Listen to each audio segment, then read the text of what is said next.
was on my mind. I did want to talk about this, and I don't know how this video is going to turn out because although I have done car videos before in a documentary that I'm doing on a special project that I'm participating in, I've never quite made a video like this, but this is on my mind, so I thought, well, I might as well just like record it because it's just on my mind. And that, of course, is Hasbro, and something I heard somebody talking about, and I wish I could remember what Disney Channel fan channel that I was watching that was discussing this. And obviously this channel is not a channel that specializes in toys. I think it was actually some kind of WDW channel, and I cannot remember, so I apologize for that. But they had on somebody that's, you know, like an expert in Star Wars toy collecting, and he was talking about Black Series and how Black Series has ruined Star Wars toy collecting or something along those lines. I'm sure I'm taking it way out of context, but some things he said I disagreed with, and some things he said that I did agree with. And the more I thought about it, the more that I sort of do agree that Black Series was part of the downfall of the Star Wars, or has been part of the downfall of the Star Wars toy industry. And let me explain why. And it may not, but not necessarily for the reasons that he put out there, or that other people may have suggested, and not necessarily because they didn't know what was going to happen. I think that they did know exactly what they were doing when they did this. So let's talk about the inception of Black Series. So Black Series was sort of came about when The Force Awakens was released. It was a big thing. These figures were introduced as figures that were specifically made for serious collectors. That was who they were made to appeal to. They weren't necessarily marketed to kids. And these were figures that at the time were $20 a piece. And I remember because so The Force Awakens came out in the fall. It was a fall release. It was a huge movie. And the toys, of course, a lot of the merchandise came out beforehand. And a lot of Star Wars legacy stuff came out as well. So I bought probably more Star Wars stuff that year than I had in 10 years.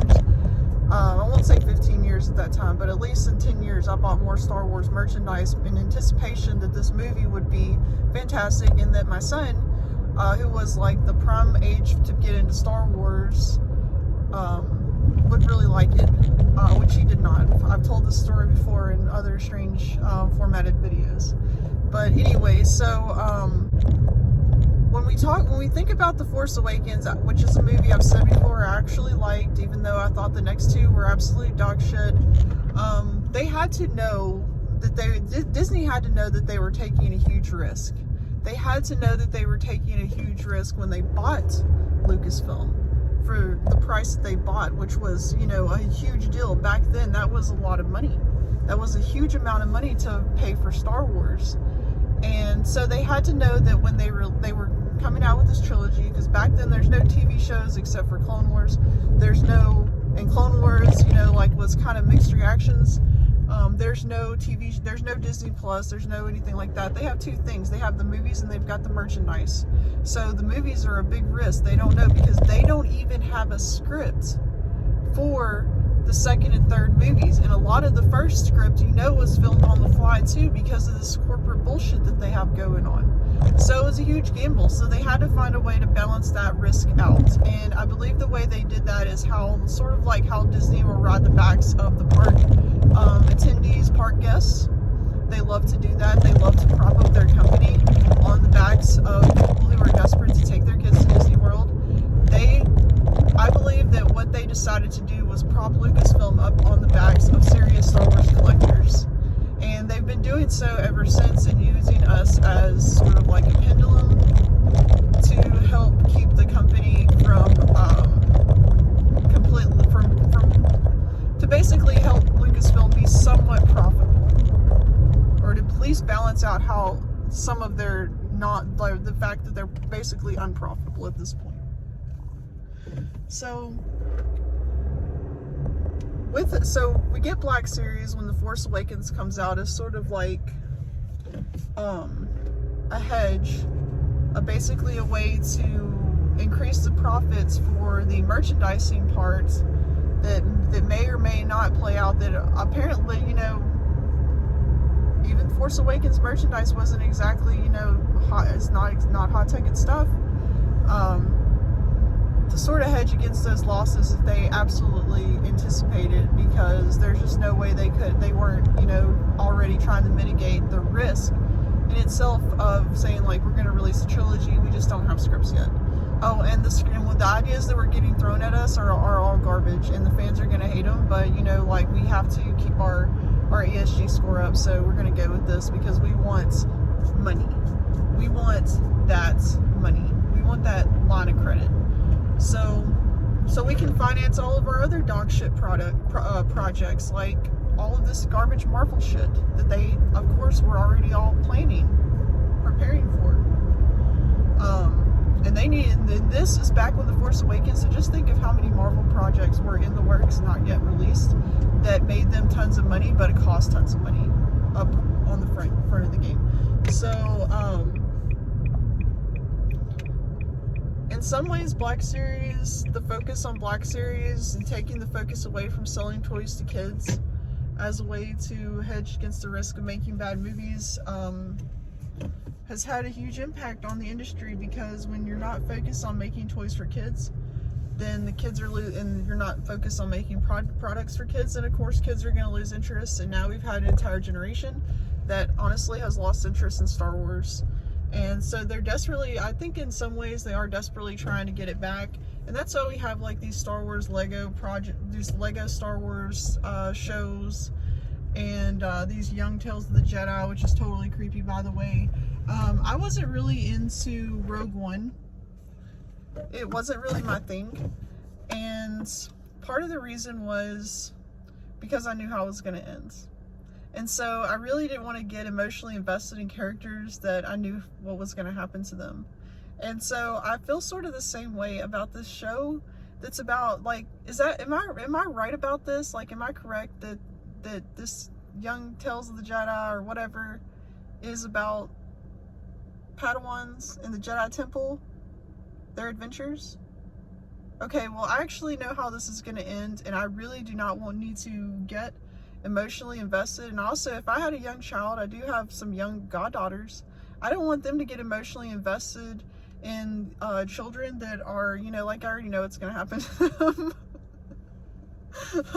We're good on that. So, anyway, I gotta get some gas. So, what does all of this mean for the future of Star Wars?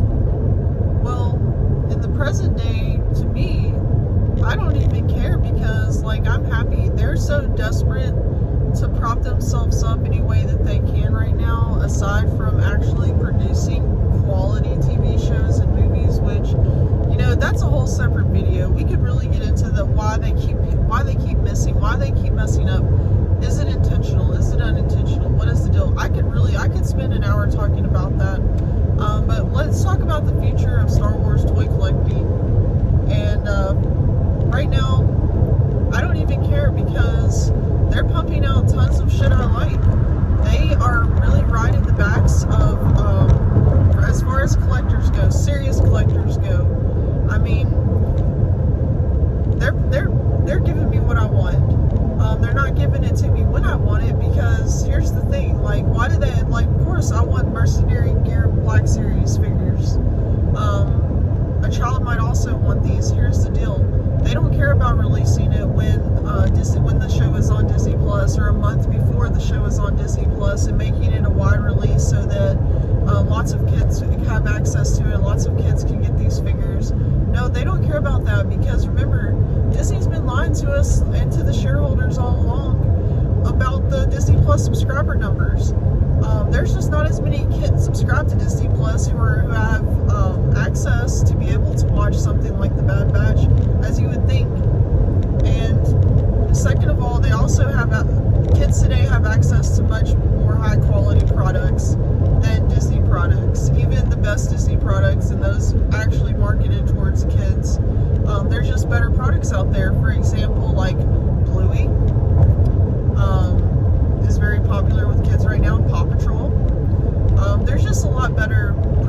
lot better properties out there for kids. Properties that parents feel better about. And of course, there's always going to be that part of the population of the Burger King Kids Club generation, of which I am a part of, that will try and get their kids into the modern day child Star Wars stuff, but they're just such a small number. I don't think it's profitable for the company long term, and I think they also know that.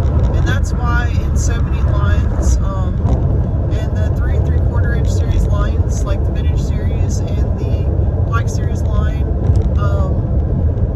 we're getting Clone Wars stuff, we're getting prequel stuff, we're getting stuff that serious collectors like myself of that generation are really into. We're getting a lot of A New Hope stuff, we're getting a lot of original trilogy stuff. We're not getting sequel trilogy stuff, aren't we? So there you go. They know it's not profitable. We're getting Galaxy Squadron, which I'm telling you, I've been saying all along, I don't think there's a single Micro Galaxy Squadron video that I've made where I haven't stated that Micro Galaxy Squadron toys were never meant for kids. They were not made for kids. They were never meant to be made for kids. They're not marketed towards kids. These are for serious collectors. They are not meant to be taken out of the box. They're extremely fragile. If you take this out of the box, it's going to be broken and the pieces will be lost within 10 minutes because they're so cheaply made, but they look great in the box. They're just not, they're not like those old vintage Star Wars vehicles that ride or die, that still today have playability. They're not made like that. Those toys were made for kids, not adults, not grown people. So anyway, that's my thoughts on it. And so as for the future, like, who knows what the future holds? Who knows what Bob Iger, Darth Iger has in store for us? But right now, I don't even care because, like I said, I'm getting collector stuff I want.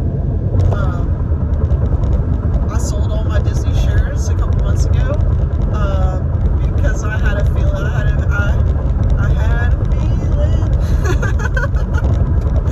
So